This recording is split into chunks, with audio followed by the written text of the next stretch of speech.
welcome everyone to Cinema Dopes, where we're checking out three Superman movies. We watched the first two Christopher Reeves one, and then we jump past the other two Christopher Reeves one and the Superman Returns movie to watch the first Henry Cavill one, directed by Zack Snyder, called Man of Steel. This movie was released in what, 2013, right? Yep. Yep, 2013. And who else has a headache, guys? Nah, not You know really. what, guys? After everything that we just watched for the past 3 weeks, I truly believe now that a man could fly. How It did it. original. Shut up, man. Could a man shop at Sears? Yeah, could a man shop Didn't at think Sears? so, idiot. Could a man No, eat a that's too hop far-fetched. and not Throw up. throw up? Yeah. Didn't Coulda- think so, idiot. Could a man get grabbed by the leg and then get spun around and then thrown into a building?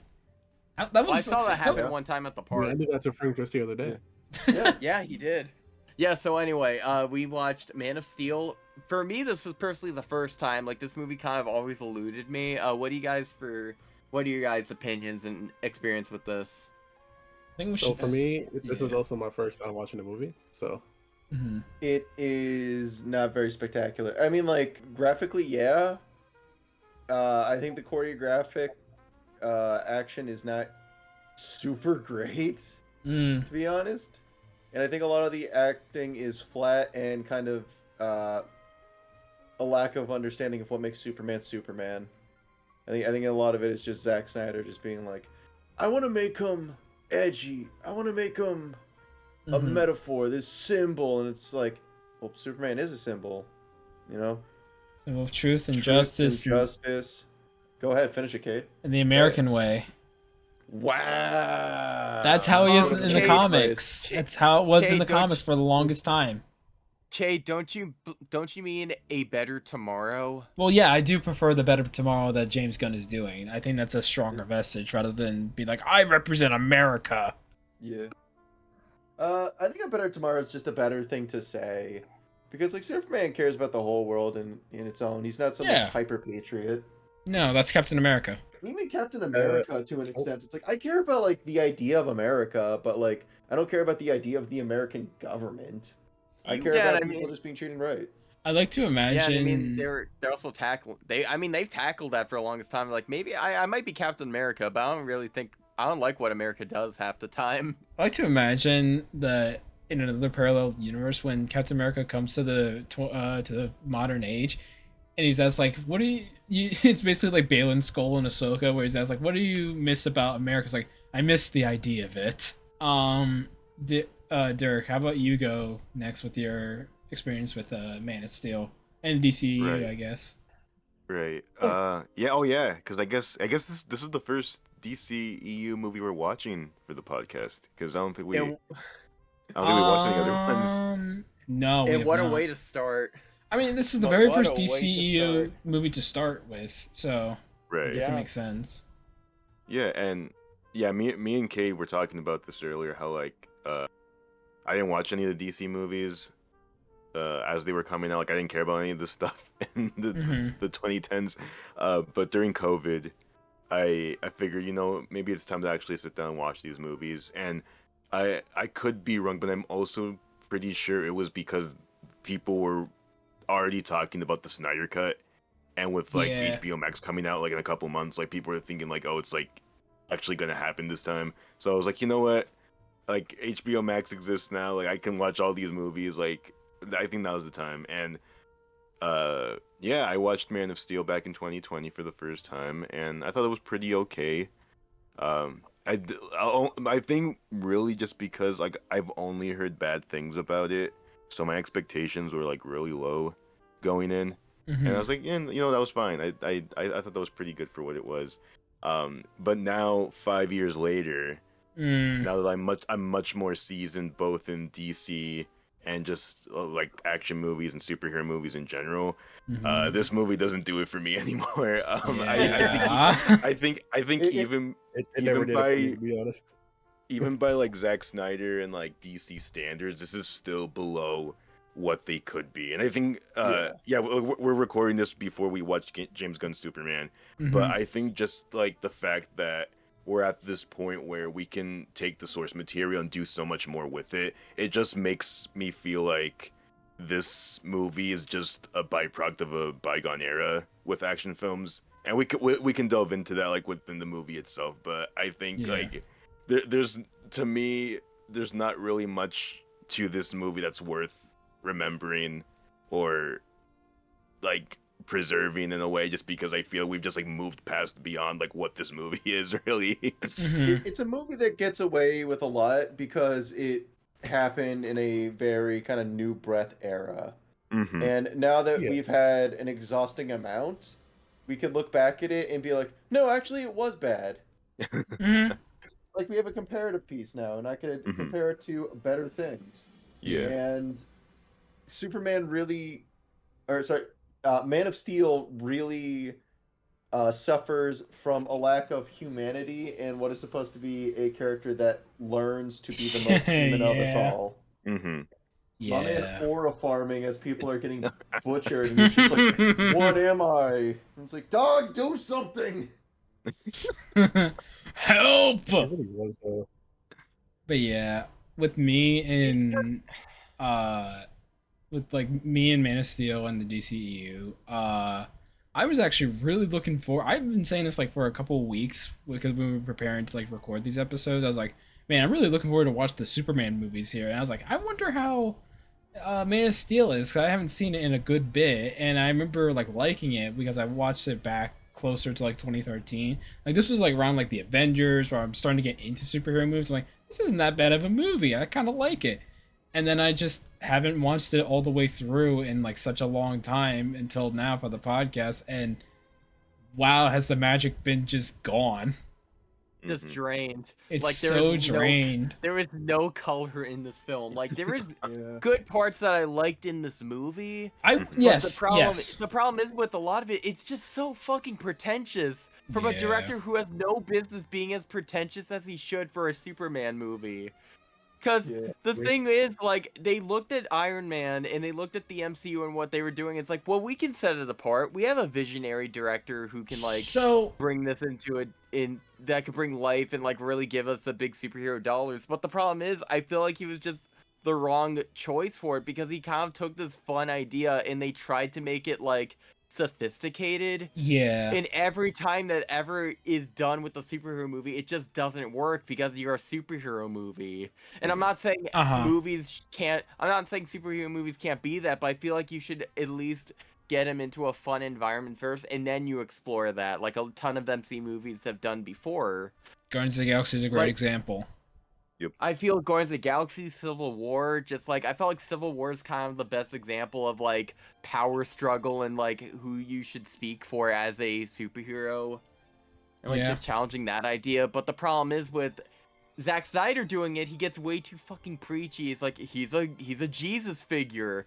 How should we speak to him? He doesn't speak for America. What do we do with him? It's just shoot this from Superman's POV, like what James Gunn is doing, because we don't care. We don't care what the Earth thinks of Superman. We should just see what Superman thinks of the Earth. Yeah. And I think another reason why the movie's the way it is because you also have to think about a lot of the contemporaries from this time, because this is early 2010s, and a really big thing with a lot of like fantasy film and TV was like this was like the height of like young adult adaptations. Like you had like your Harry Potters, your Game of Thrones, like Divergent, all this stuff. And it's like, I feel like, especially watching the prologue on Krypton, that's the vibe I get from like what this movie's trying to be. Like it's trying to be like a lot of those movies of that time, and we've again like we moved past like what was popular at that time. And like, I mean, me personally, I was never like a big fan of that kind of stuff, but I see, especially like after BVS and Zack Snyder's version of Justice League, I see what he was trying to do, like kind of like giving us this like mythological component to the story of Superman and the DC heroes. I just think even from the beginning foundations, it was always shaky. So I don't think this was a good start even back in 2013. Would you like to take this moment to regress your opinion on Superman 2 in terms of being expository. Exactly. Well, I mean, I won't take back what I said about Superman 2 being like a bit expository, but this makes me appreciate Superman 2 way more just because I feel like even for as weird as that movie can be, I feel like it still fundamentally understands Superman way better than Yeah. this movie. Like I still feel like I'm watching a Superman movie when I'm watching Superman 2, but this is like so far off the deep end of trying to do something else, and yeah, it really, even in its first outing, it just kind of goes a bit off the rails at some points. Yeah. And I do feel bad. Oh, Josh, you go actually. Yeah, I apologize. As for me, you could probably ask Frank and Seb. I'm not the biggest DC fan anyway, and I am a Marvel fanboy, and I sadly am somewhat biased. But as me watching this as a Superman movie, I didn't really like it as much. Because at least for me, most Superman movies are kind of repetitive. At least for that and Batman, because they not most likely, they pretty much have the most movies and TV shows backing them, which kind of makes them boring to me. I can see that, yeah. Yeah. No, and real quick, I just want to talk. I feel so bad for Henry Cavill because he is a great pick for me as Superman. Like, he has the look, he has the passion behind it, because I feel like Henry Cavill is like the bizarro character in like Hollywood of like he's this big 6'2" like British nerd, like chiseled like as a Greek god. But he does like live streams where he does like Warhammer and he makes like a gaming PC in front of everybody. He builds a full-on gaming PC. It's so funny. On live stream, and he's like in a fucking like wife beater tank top with his fucking biceps. It's like, what are you? He's an anomaly. I want to say, I'm incredibly excited for his Warhammer project if that ever gets released, because I like it. It makes me a little sad that he's a custodian fanboy. Because, like, damn, you're really playing as, like, almost an equivalent of a Primarch, and you're just like, no. I'm going to play the old Golden Banana Boys. Frank is a massive Warhammer fan, so he's very passionate about this pick. Yeah, this is kind of flying over my head here, so whatever you're saying, I'm okay. Frank talking about Warhammer to you guys is like you guys explaining Star Wars lore to me. It's just like...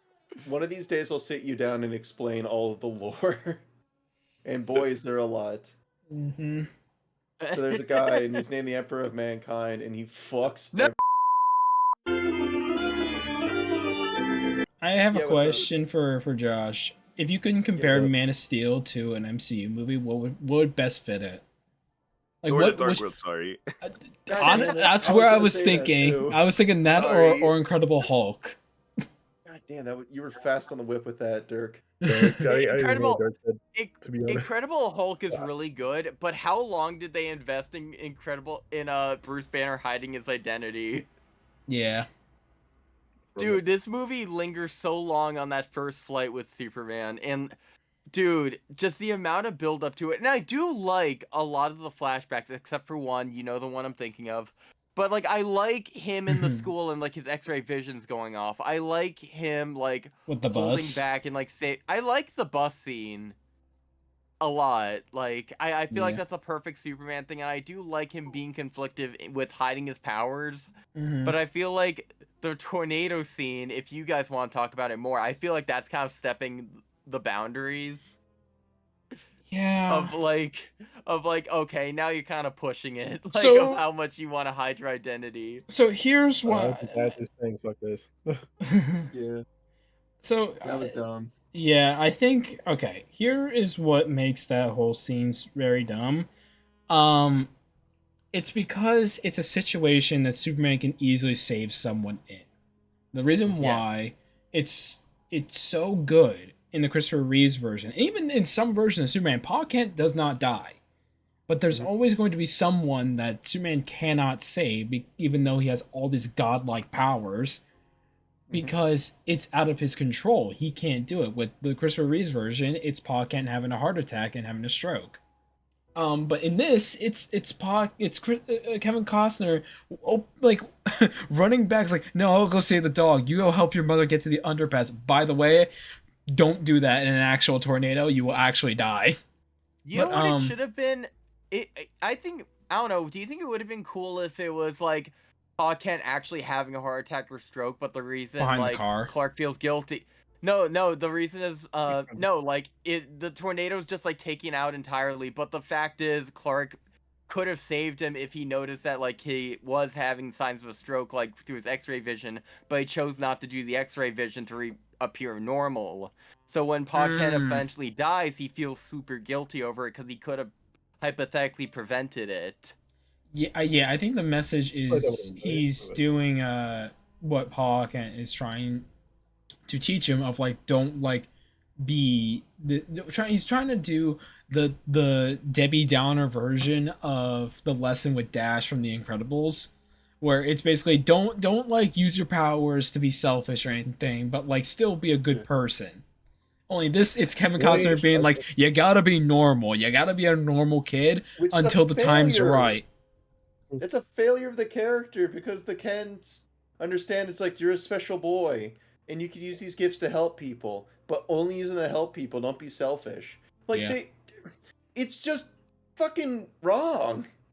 They fail the message because they want to make this different narrative that is not Superman. So much of this movie just doesn't like. This is gonna sound weird, but Shazam has more of an understanding of what Superman is. In the end credits, where he's like, "I got a special buddy for you," and fucking like Superman comes to sit down with Billy.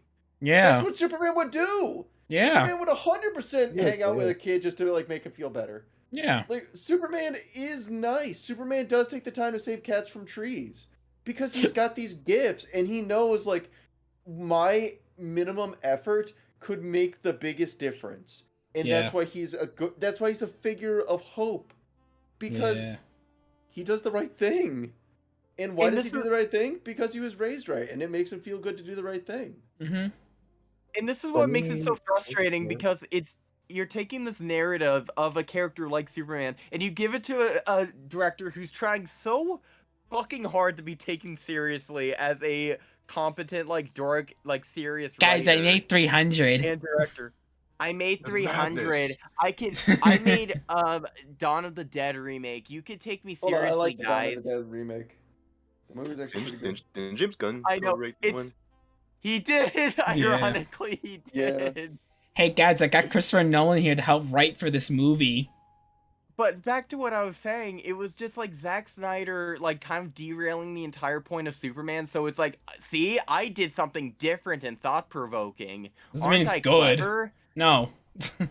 You aren't, Zack Snyder. And it's just like, Superman should never be put in the sentence feared. Like, you could probably do that a spinoff later on, and that does exist, and especially nowadays, I think... The only person that should honestly fear him is Batman. It should be the only one who fears him, because he's a paranoid psychopath. Yes. Yeah. A lot of people forget that about Batman, that he's a fucking nutcase. And I'm a huge Batman fan, and I can still understand that one of his core attributes, especially with modern Batman, is that he's a paranoid nutjob.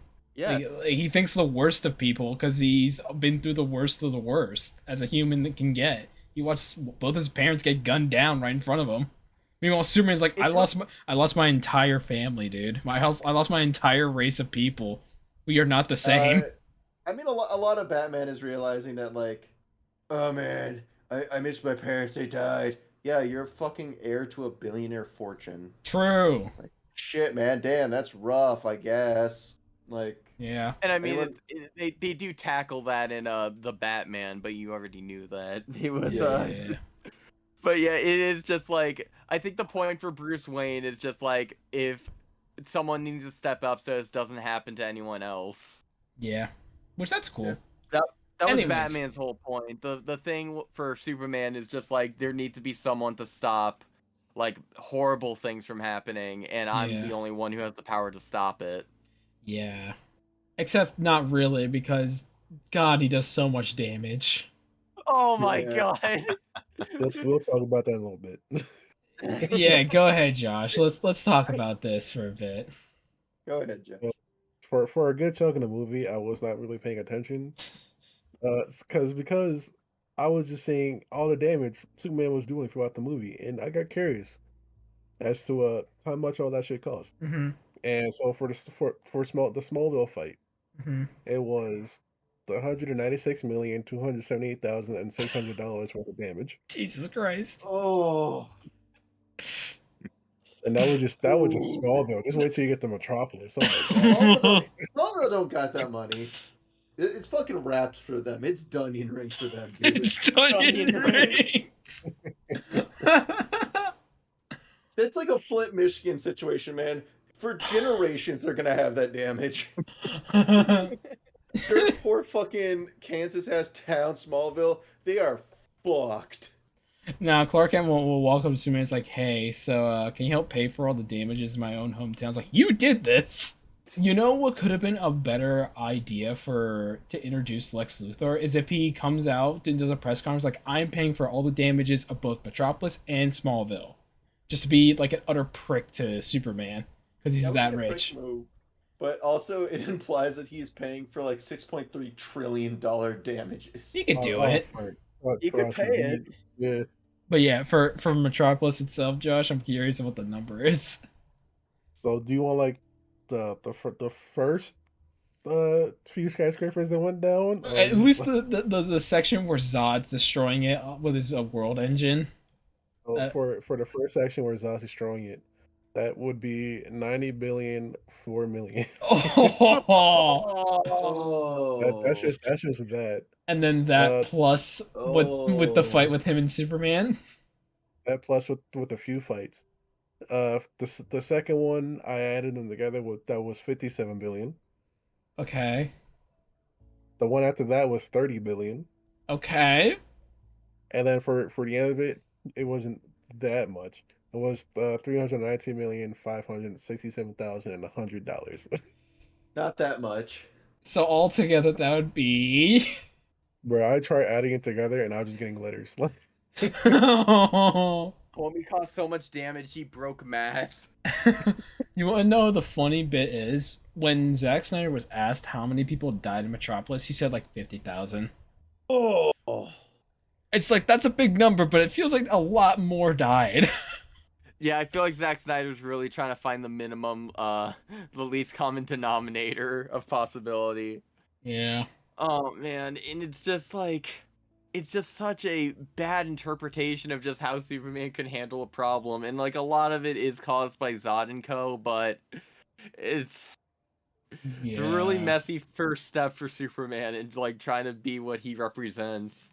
Yeah. Like, and granted, at the beginning of the movie, it shows him saving people, even though like it kind of blows his cover, and that's a good first step for Superman. Mm-hmm. But I think the problem is they position a thing like he's something to be feared and like kind of have people be perplexed at.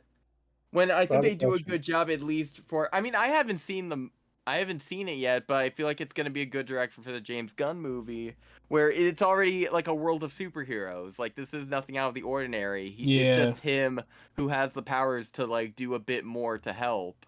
Yeah. And I feel like they're gonna do something where like there are superheroes that are just tied to countries like under contracts or something, but Superman's the only one who or like, companies works on his own in general. volition. Yeah. Which is that's a general theme that's like touched in other media, because like we're at like a super fatigue right now, because not just has Marvel and DC done stuff, but there's massive popularity in Invincible, The Boys, even in anime My Hero Academia. As much as people will probably joke on that, like no, that was a huge spur point for superheroes and stuff. And a lot of them had to deal with the commercialization of superheroes. Where it's like, well, they're tied to companies, and they have sponsors, and they only save people to fill quotas. And it was all kind of like to poke fun at like superheroes that just save people because that's their job, because it's to be the good guy, it's to do the right thing. And it's like, oh, well, this guy is a superhero because he sells Gatorade. And every time he saves someone, a Baja Blast shoots out his ass. Just imagine Gatorade Man. Gatorade Man would be actually a pretty funny superhero to see. Would you like to know a fun fact, or? Yeah, what's up, Josh? What's up? I believe I told you this before, but I'm not sure if they know. So I'm pretty sure you guys are all aware of Black Lightning, right? Yeah. Yeah. Yes. So before Black Lightning was Black Lightning, he was called Black Bombardment, Oh. and he What? wasn't a black man. He was a white man that turns black and who gets electrical powers. What? And Oh. yeah, and in order for that to happen, he had to be extremely racist in order to turn into a What? black man with electrical powers. What? What is happening? What? Okay. And that is Black Bombardment, the I first generation of Black Lightning. Oh I have my Wow. another. god. Hey, can we talk about how there are so many like why does almost every single like African American person have lightning powers? I was just about to bring that up. It is a weird amount of It's black weird. dudes have lightning powers. There's a weird I amount. mean- Static Shock, Black Lightning, Yeah. Storm, Yeah. Yeah. Cyborg in a sense. Cyborg in some points, yeah. In a sense, yeah. Yeah. Because it's I mean, cool. But there are a few in DC that Wally don't, West like in some iterations. Yeah. Yeah, some some are- iterations. like the only ones I can really think of that don't have lightning powers is Icon and Mr. Terrific is his Terrific. name, right? Yeah, Black Mr. Pan- Terrific. Black Panther as well. Black Panther. I mean, but I thought, all right, so we're just like talking in general. 'Cause Yeah, I'm in just general. mostly- Yeah, Yeah, yeah. I mean, Yeah, like, so yeah, Black Panther. I guess technically Ironheart. Yeah. but well, then we're going to War Machine, and that's an Iron Man suit. That's another electricity. Yeah. Yeah, yeah. That's what I was like technically, right? Well, okay, I'm gonna give Rhodey a bit more credit because he was Iron Man flat. Like he was straight up Yeah. the Iron Man for a good portion of time, and I feel that Rhodes doesn't get a lot of respect for that. They don't get shot in the chest by Vision.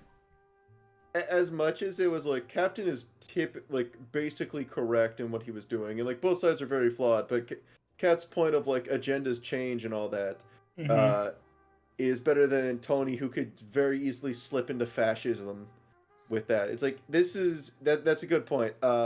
Counterpoint, Captain America ruins the shit out of Iron Man's life. like you're supposed to be my friend too, asshole.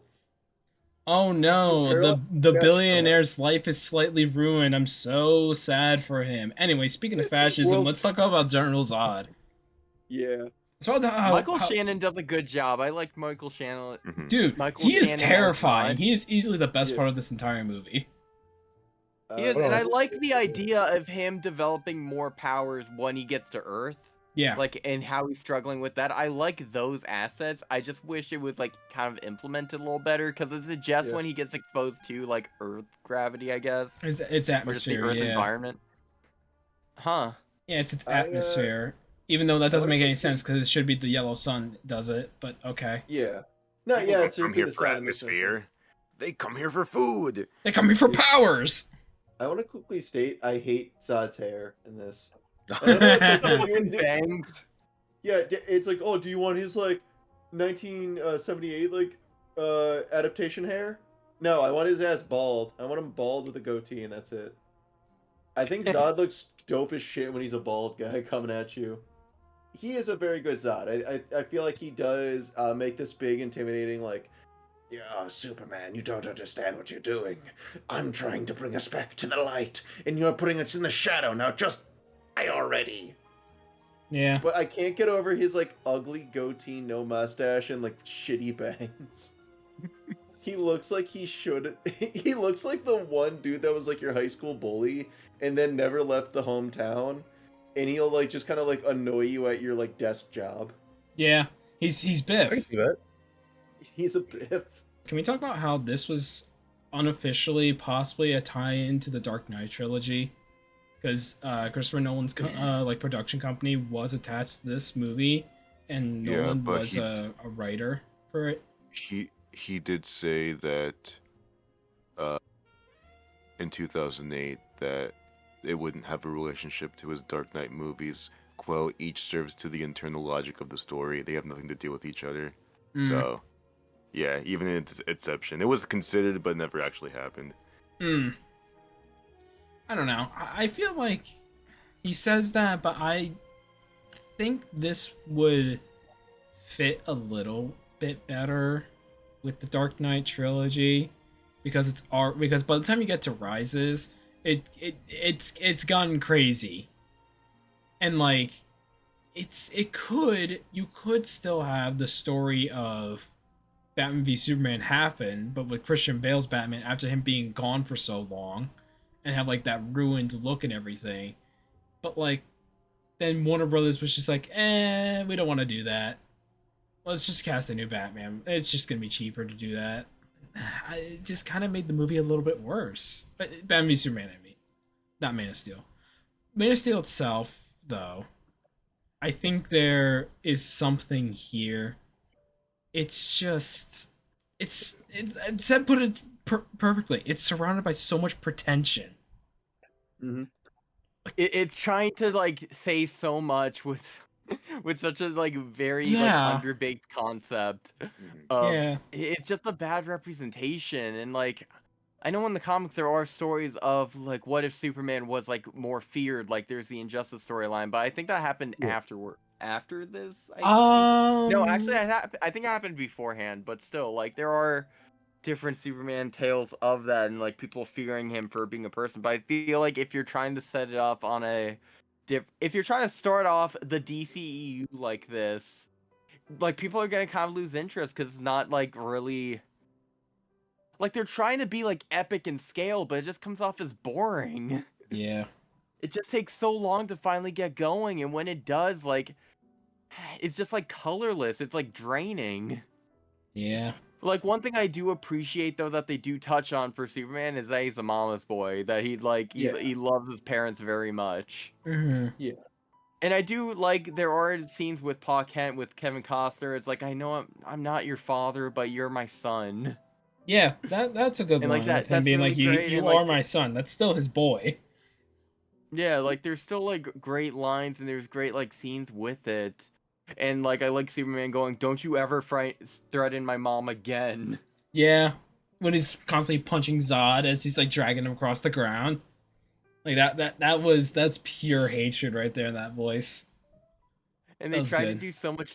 They try to do so much symbolism and so much like powerful moments, but it feels so forced because it's like especially with the final scene with the neck snap. It's like it was such an artificial predicament for him to be in, because the people could have just moved. Yeah. He could have moved. Like, he could have like pushed Zod out of the way, or he could have just moved his head instead of having to snap it. But I have a question. I do want to talk about that ending. Go ahead first, Cade. I was gonna ask a question. Why couldn't Superman just put his hand over Zod's eyes? That would hurt. So? He would go, owie! Owie! Ow! Ow! And then just fly up. It does make the point, though, that he can just gouge out Zod's eyes. I think he does need his eyes to see, which is a much more grisly sight than him snapping his neck, but also a thing he just could have done. Yeah. I do want to state to the ended point, though, that like the big crux of this movie is Superman kills Zod to save people. He's a monster because Superman doesn't kill people. Mm-hmm. Yeah. Yeah, you said it right there. Superman would find another way to stop Zod. Yeah. Him killing Zod is a defeat of the character, and it doesn't do a good job, especially since it's such a somber, sad movie all the way through, that this grisly thing isn't a surprise, it's an inevitability. If they had this like Superman who's kind of upbeat and saving cats, and he had these moments of just like being a part of a community and being like loved and seeing how hard things are, this could have came as a shock. This would have been like an oh shit.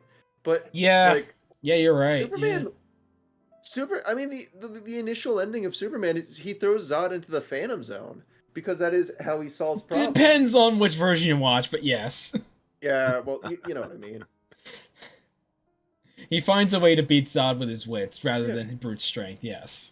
Because Superman is not a brute. Yeah. He is a man that lives in a world of cardboard, and like, yeah, fighting Zod means that he gets to kind of go all out more, but to Josh's point, Superman he would try to avoid as much of this like damage as possible. Yep. He still tries to be clever. He's still like thinking about, oh, how am I affecting the people around me? Oh god, I can't do that. I got to think about others. there's an animated movie where like a bunch of shitty superheroes show up and they just start killing villains, and they're like, Superman sucks. Oh yeah, because he Superman killed versus the Elite. villains." Yeah. Yeah. Not against Kenny Omega and the Young Bucks. Really shitty. But Superman like beats all of these shitty heroes, Mhm. and then he gives a dude like a laser eye lobotomy, which is fucking crazy, by the way. Not the Like, first time he's it's- done it, but yeah. Yeah, not the first time, Yeah. but Jesus Christ, Jesus Christ, Clark, what the hell? But like that shows Superman's willingness to find a different way, that he is not going to stoop to people's levels. Yeah. Like Superman stooping to killing Zod means that he has failed, and having Superman fail on his debut movie is a really bad way to start. Yeah. It just feels like we have never gotten a true modern Superman movie yet. We'll see. Yet. But yeah, like with the Superman Returns, I haven't seen it personally, but I just remember it's a very dour movie as well, but it's trying to connect more with the Christopher Reeves version. Yeah. Where And I still feel like the character of Superman in that movie, and the way that the screenwriter of Returns writes Superman, I even in that movie, Mhm. I feel like they understand Superman much better than here in Man of Steel. Yeah, Actually, I'm not even sure who wrote Superman Returns, but but yeah, like that, it's still like a very dour setting. Like it's a very dark setting compared to Yeah. like which again, I guess that's just the change in times. How with like with the old Christopher Reeves movies, it's a lot more bright and colorful and can be a little goofy at some points. But nowadays it's more about how like serious we can make it, and I don't know. I think to Seb's point, it's because Injustice came out.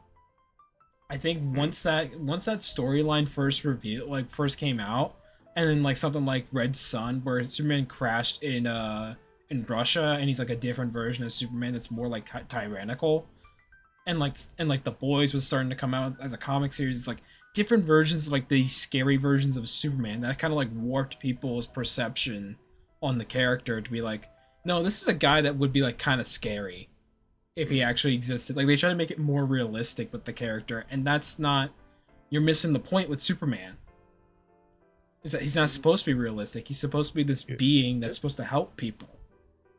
yeah, and I think again, like also remembering this time for comic book movies as well, just in terms of adaptation, because you've seen so many movies from this time that were just like afraid to go back to the source material because it's like, oh, audiences aren't gonna like that. Even like looking at previous adaptations, like I bet like the perception of the Reeve movies in the early 2010s was like, oh, that's like outdated, like that's like old like 70s stuff, like we have to do something different now. And well, the Man of Steel shows what that attitude was at the time, and that's even reflected both in the Fox universe with the X-Men, and in the early MCU as well. Is like all of these superhero franchises, it's like we're straying away from the source material. Like we'll take some inspiration from it, but we're gonna go off of the foundation of like what action blockbusters are at this time, and that's what Man of Steel is like really... disregarding the comics and other like cartoons and movies and stuff that had like more of a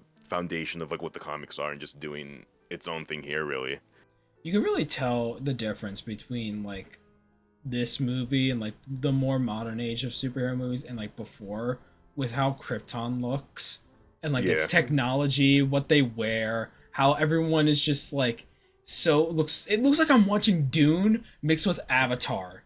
Yep. That's what it looks like. That. With a little bit of what's it called? Is it Rebel Moon? Yeah. Yeah, with a little bit of that as well, with like the spaceships and everything. Like that's what I'm looking at. It looks like an amalgamation of other ideas like scrunched into one planet. Like the guy the guy full on has like the World Series trophy as a crown. It's like that's what it looks like. It does. Because he's the king of baseball. I guess he's the king of Kryptonian baseball. That's some right there. The world of Krypton looks like it's just a giant baseball. Actually, we just don't see it Like from that Cybertron. angle. I mean, it's better than a giant snowball full of crystals and ice. I will admit the design looks the Grinch? different. Yeah. Are you just talking about look the at- Grinch? No, I'm talking about the Christopher Reeves Krypton. We look at the Kryptonians from the 1978 Superman. It's just like, damn, Kryptonians, you live like this. Honestly, either Krypton doesn't look like a habitable place to live. Like it just looks like it looks primitive. I don't know if And it's it's just supposed to be technologically advanced too. Yeah. That is completely understandable. yeah, it's weird. Meanwhile, the animated series is like, no, this is like an actual city. Like this is actually a place where someone could live. Oh, you know what's another thing I really didn't like about Man of Steel? It's What's probably up? like the last thing I want to talk about is the music. I mean, I've gone on Really? record saying that I'm not a Hans Zimmer fan. I don't like what he's done to film scores, like especially like around this time. And I think Man of Steel is another one on the list of like just this homogenized, like drowned out with like bass and like I mean I don't know. It's not an awful score, but it's like for me when it comes to Superman, like music is like one of the most important components of whatever it is, and this score is just your average boring action movie score. Mm. Like when we were watching the movie, I mentioned like how there was like this one track where you can like hear like a bit of the motif of like Williams' Yeah. theme for Superman, but like other than that, there's just like nothing to this score. Like I know a lot of people like the track Flight when it's like Yeah. when Superman flies for the first time. Yeah. It's a pretty decent track. Like I think the strings on that one are like pretty cool, but I feel like there's just like a lack of like a really memorable theme for Superman with this iteration. And I feel this is like an issue that permeated throughout the rest of the DCU, except for Mhm. Wonder Woman's theme that we hear like about like 500 times. But I mean, Oh my god, yeah. Hey, it's not Oh, as no, bad I've heard that as so many the. times, I just tune it out. Hey, at least it's not as bad as the like choir that plays every 5 seconds when Wonder Woman shows up in Zack Snyder's Justice League. yeah, Like every time her or Themyscira shows up, it's the like it's like I'm watching Dune again. yeah. That's what it sounds like. Yeah, I I, don't know, uh, like for me, like the best Superman themes, like even going back to like the Fleischer cartoons from the 40s and like Yeah. the John Williams score, it's like for me, like the main component is always brass. Like brass is Yeah. like the one part that needs to be like highlighted in the score, and that's the one thing I'm going to be super critical about with the new movie. Mm-hmm. Is John Murphy's score for the movie. Like that score has to deliver, because like if it doesn't deliver, I will be so disappointed. Like everything else is like whatever, but the music is like so important to me. And like that's like one of the most disappointing things for me with Man of Steel, just because it's just like a generic movie soundtrack really. Yeah. Whenever I think of the Superman theme, I honestly think of the like Warner Brothers cartoon theme. The old one. And then Oh yeah. Bugs Bunny chomps on a carrot. Yeah. No, but like, God, I feel like so many people don't appreciate those old cartoons for just how correct they got the characters. Mm-hmm. Yeah. Like That if that you first one from watch those 1941 shows- is like that's still like the most to me like at this point. I mean, there's still a bunch of like Superman stuff I haven't watched, but like that first short from 1941 is still like the best Superman like anything I've ever seen. I love that short. Mm. a major thing that always like helps with Superman stuff is just his relationship with Lois Lane and Jimmy Olsen. And a lot Oh of yeah, no a lot Jimmy of the Olsen in time- this movie. That's Yeah, crazy. No Jimmy Olsen. Well, it's because he doesn't get to like the was it the I'm Is gonna it- sound like such a fake ass fan. I know it's the Globe. Is it like the Daily Globe or something like that? The Daily Planet, yeah. The Daily Planet. Thank you. All my point gone because I forgot whose planet. Shit. That's the beautiful Uh, Spider-Man. Fuck. Well, what was your point Uh, anyway? I want to quickly point out that there was a DC Marvel crossover where Spider-Man tries to like Superman fucking sucks, and then Superman comes in because he's also a journalist. Well, if you look at my article, Spider-Man sucks. And then J. Joe Jameson's like, "How much do I have to pay you to hire you?" I'll suck you off right now, Mr. Kent. Finally, Please. someone sees it. Right. Someone who gets me. But my point was that like Superman needs people to ground him, to remind him of Mhm. like with the human values of stuff. And this is gonna be kind of I know it's recency bias and stuff, but the Thunderbolts movie that just dropped, I'm not calling it New Avengers. That did an amazing job of showing like God characters are only really good when they're anchored by their humanity with Sentry. And the whole point of Sentry is that he is Marvel's Superman. Which like already is kind of like, well, they already have like Thor and they already have like a bunch of other guys. But he's just Marvel Superman. Really. But like I know he's got the void and I know he's got like a cocaine habit and stuff. Yeah. But a big reason Bob works so well is because he plays up this like I care about my friends and they care about me, and in the end, loving and caring for each other is what truly saves the day. And that's a lesson that always kind of comes true with Superman. And so many like dark media is like Superman goes fucking crazy because they shoot and kill Lois Lane, and then he's like, oh, I'm gonna go fucking mad. It's like, well, I'm gonna drug Superman to make him kill Lois Lane because he thinks he's fighting Doomsday and he's gonna go kill the Joker. It's like, thanks, dude. Okay, I could go on a whole ass fucking tangent about Injustice and how the the story entirely hinges off of like Joker gets this like crack shot fear gas thing, and then Superman kills the Joker, and then it's like, I'm gonna make big changes, and Batman's like, oh, you don't get it, Clark, you don't get it. Also, really fucked up, you killed my big villain. Yeah, but like that world works for changing Superman because the whole thing hinges on it. I do not agree though that Superman 1v1s like everyone. Like, no. A majority of the other guys in the like league could take him, or at least hold him at bay, especially with the assistance of five other of them, let alone 1,000 of them. Yeah. It's a story that hinges on bad stuff. Which, speaking of which, Man of Steel never truly understands the humanity of Superman, and it just makes him more alien. Which the whole point of Superman is that he does not feel alien. Superman's initial like kind of metaphor is like the immigrant story and being in America and like what it is to be an American. And to take it a level beyond that patriotic propaganda, it's just to be human and be kind.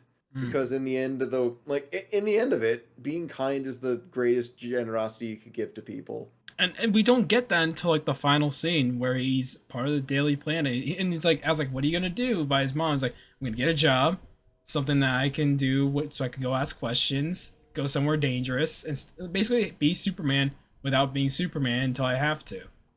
And like it's like the most human scene of the entire movie. It's just that interaction of him and Lois Lane. Like, they know who each other are, but like he has to play up being Clark Kent, and he's just like, yeah, it's great to be here, and he looks good as Clark Kent. Yeah, I felt like the movie was kind of all over the place, mostly because of the flashbacks. True. But yeah, like Lois Lane finding out that Superman before, he starts working at the Daily Bugle, at least for me, was kind of weird, because I felt like they kind of just did that backwards. Yeah. For him as Clark Kent, I feel like he could be a better Clark Kent. I just wish he was a bit more schlubby looking. He should be slouched over a little bit. Yeah, more slouched over. Maybe his hair could be a little bit more messy. Yeah. I don't know. What I like about Clark Kent is, if portrayed right, just how unassuming he is. I feel like Christopher Reeves did the best that he could with, like, especially with his posture and just like how dorky and schlubby, and like his voice was a little lighter with how he presented himself. That's a part of the act. That's a part of the identity that he has to do it. Yeah. He holds himself differently. He speaks differently. There's a comic scene I really like where some guy tries to like be a prick to Clark Kent and like squeeze his hand. Yeah. And it does not work. Clark Kent smiles through it all. And like, there we go. That's him. Yeah. Like, behind it all, Superman is the secret identity of Clark Kent, and Clark Kent is a big nerd. He's a big dork. And that's the cool part about him. Nerd. It's just great. And like, that's what always like the best way to be Superman. Like, you don't present him as a god like they do in this movie. You present him as just a human. This is a real mess of a movie. Yeah. I honestly agree with that. And the sequels do not really help it too much more. Who here watched the Snyder cut of Justice League? Derek, I did. Are you the only one? I watched it too. Do you think I'm it not gonna lie to did? you. I just felt like the movie was gonna be horrible, so I just skipped out. Like after Batman versus Superman, I was like, nah, not anymore. So you didn't even burned me watch too you, bad. you didn't even watch the one that released in theaters? No. Good on you, because that one sucks. That one's terrible. The Zack Snyder one is at least a completion of a vision, and it's like it's a okay vision, but it's not the best. Like Justice League is literally like the most taped up like recovery of a corpse I've ever seen in a movie. I've never seen a more duct tape movie in my life than Justice League. Even watching it before the Snyder cut, like it still feels like a cobbled up mess. Yeah. Zack Snyder's a very just like style over substance kind of guy. Like he can't really make substance worth a damn. Like all of his best work is based on like source material. Yeah. Which again, this is based off source material, but whenever he tries to add a spin to it, he just can't. Can't believe he killed Jimmy Olsen in the second movie. Yeah, which is bad. That's really bad. He's someone he thinks he's more profound than what he actually is. He's like, oh, but Superman, but he's an allegory for Jesus. Do you get it? And it's like, yeah, it's not good. it ain't good, Zach. It ain't good. Oh. Not everything has to be dark and gloomy. Some things are about like some figures of hope are about figuring out hope. Yeah. I feel like we're kind of getting to that end point. Is there anything else we want to talk about with this movie? Not this movie, but if somehow James Gunn Superman isn't good, I will stop watching superhero movies forever, and I'm standing by that. You hear it here first, ladies and gentlemen. Pin this comment right now. Pin the timestamp, and he has to uphold that opinion from now on. Derk may not uphold many things, but he will uphold this one. We're still waiting on him going bald when he goes to go see Jurassic World. Yeah. I'm hoping the James Gunn. I'm really hoping the James Gunn movie is good because I'm a big fan of James Gunn. I think his work's pretty good. Dog, there was so much pressure on James Gunn to make this work. Yeah. But hey, if he's confident in the project, then like I'm just praying to God he knows what to do. Yeah. Just make it better than Man of Steel. That's all I really ask for. It's not a high bar. You'd be surprised. You would be surprised. But yeah. Any other final thoughts, Josh, Derk, Seb, Frank? So Conrad Kurz is the Primarch of the Night Lords. And oh my God, no! Thank you so much close it. Thank you so much for watching or listening. If you're listening to us on Spotify, if you're watching us on YouTube, like and subscribe and all those bells and whistles. Follow us on our socials, as in our Instagram, our Blue Sky, our TikTok, and our Patreon if you really want to. We already have a back catalog of all our previous episodes. Yeah, Man of Steel's not that great. All you Snyder heads that are mad at us, go fuck yourself. I don't care. Good night, everybody. You worship a false prophet.